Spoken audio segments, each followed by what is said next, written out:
Largaron el clásico Jockey Club del Paraguay para hembras. Salen muy juntas las competidoras, trata de enseñar el camino la participante número 6, Qué Linda. Le toma cuerpo y medio ventaja la número 1, Mi Pinga. Tercera se desempeña la número 2, Trinca. Cuarta viene accionando expectante a medio cuerpo de esta la participante número 5, Eternal Shanty. En la quinta ubicación lo hace la número 4, Ilusionista. Cierra la marcha varios cuerpos la número 3, Doña Mara. Las competidoras están ingresando en la recta opuesta con la número 6, Qué Linda, enseñando el camino. Lo hace con medio cuerpo de ventaja sobre la número 1, Mi Pinga. Tercera se desempeña un cuerpo la competidora número 2, Trinca. En la cuarta ubicación a dos cuerpos lo hace la número 5, Eternal Shanty. Quinta mejorando se desempeña el 4, Ilusionista. Cierra la marcha tres cuerpos de estas la número 3, Doña Mara.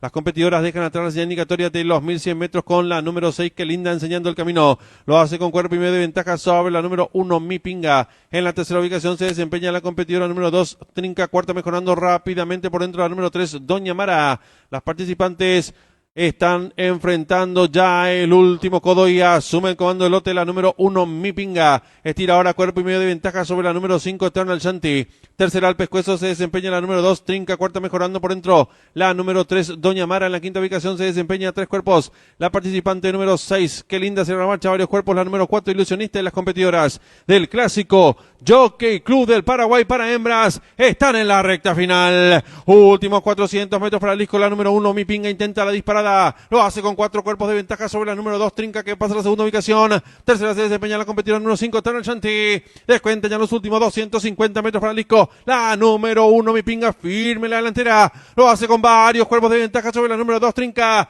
Tercera se desempeña la número 5, Eternal Shanty. Descuenta ya los últimos 120 metros para el disco la número 1, Mi Pinga, con Alcides Coronel. Varios cuerpos de ventaja sobre el 2, Trinca. Pocos metros para el disco la pensionista del Estuzan Blas, Mi Pinga. Varios cuerpos de ventaja sobre el número 2, Trinca. Tercero 5, cruzaron el disco.